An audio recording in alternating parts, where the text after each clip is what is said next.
is what are the key changes which DPDP Act brings for government data ecosystem over the current IT Act which is followed?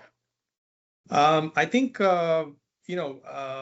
this DPDP Act is a very, pressing topic today, especially among government organizations. And I think it's very timely and apt to have this discussion. So to give some background on this, and we, of course, in the organization that I work for, we do work exclusively with government organizations. We are a organization under Ministry of Electronics and IT. And so we are talking to a variety of government organizations, that's central government, state government, PSUs, and so on. And so let me begin by answering your question in terms of what is this act really all about? And, if you think about it, it really came about from that, the 2017 Puttaswamy judgment in the Supreme Court that said that right to privacy is now a fundamental right, along with the right to life and the right to liberty under Section 21 of the Constitution. So it really flowed from there.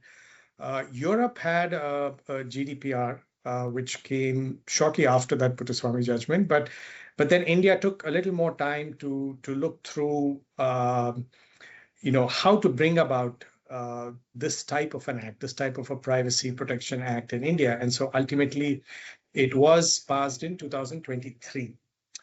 So the Digital Personal Data Protection Act, that's what DPDP stands for.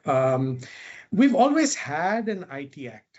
There was an IT Act of 2000 that is already there, but that was primarily designed for e-commerce enablement, maybe cybercrime, deterrence, etc., but not necessarily data protection was not its primary purpose. It kind of came about as an afterthought. The Section 43A of the IT Act was inserted in a 2008 amendment, and that does talk about some privacy issues, handling sensitive personal data, etc. But that was more for body corporates, not necessarily for government.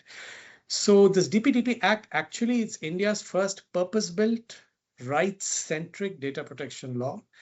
And if the IT Act asked the question, is the system secure?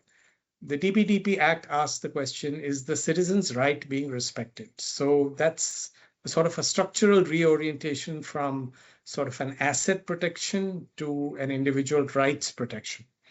So what are some of the key changes, particularly if you're a government body in the government data ecosystem? Government is now a data fiduciary. That's probably the first, most basic thing that this act brings into play. So any entity that determines the purpose and means of processing personal data.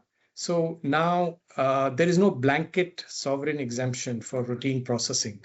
So a ministry running a beneficiary database, a state portal collecting citizen income data for subsidy eligibility, a municipal body processing property records, these are all data fiduciaries now with enforceable obligations.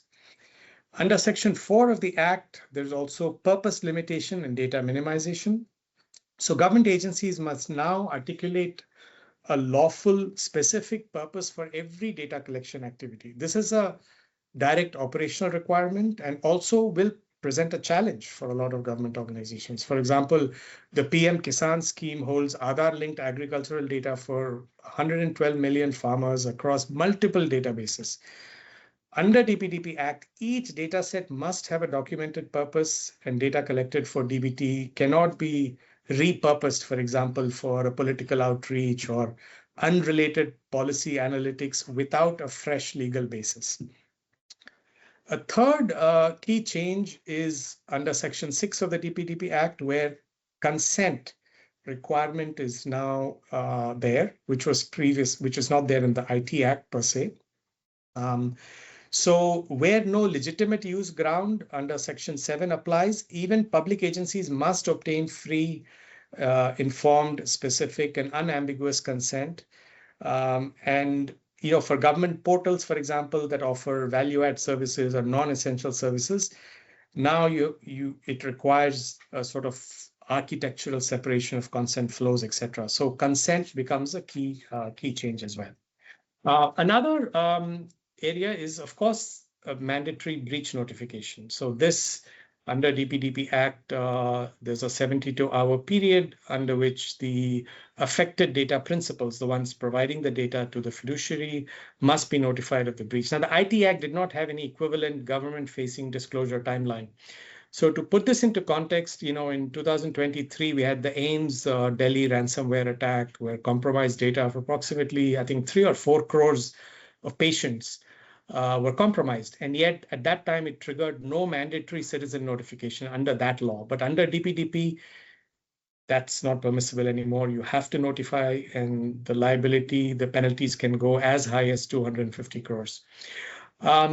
Now, there's also some rights, other rights of data principals. Citizens can now demand access to their data.